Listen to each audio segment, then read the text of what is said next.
Stretched to the limit. This is what the Ontario Council of Hospital Unions says, referring to the state of healthcare in this province. Today, they were demonstrating outside Joseph Brant Hospital in Burlington, looking for an injection of $2 billion to tackle this issue. Danielle DeGraw was there and brings us the details.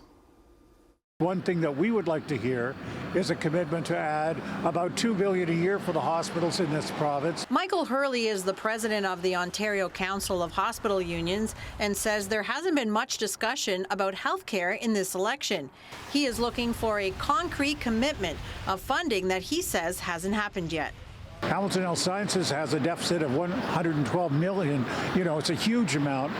We'd like to clear the people who are on stretchers, get them into beds. We'd like to get the people off the surgical wait list. Doug Ford said he'd end hallway medicine. Ontario Liberal Party leader Bonnie Crombie was on the campaign trail today in Scarborough.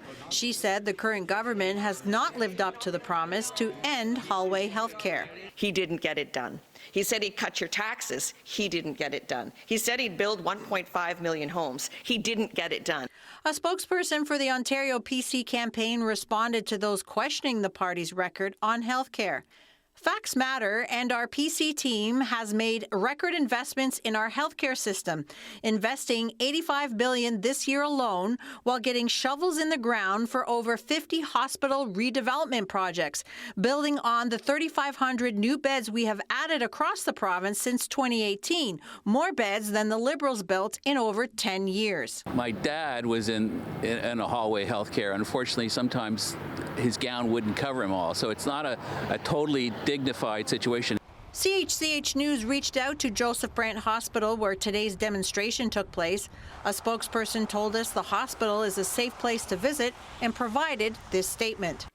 All hospitals in Ontario have surge capacity plans in place to respond to seasonal fluctuations and increased demand for patient care, and Joseph Brant Hospital is no exception.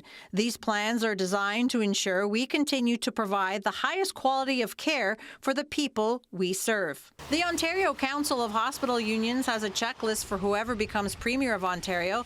That list includes addressing the staffing crisis of healthcare workers and adding more beds. For now, they will continue to spread their message across the province and monitor the election campaign closely. Danielle DeGraw, CHCH News, Burlington.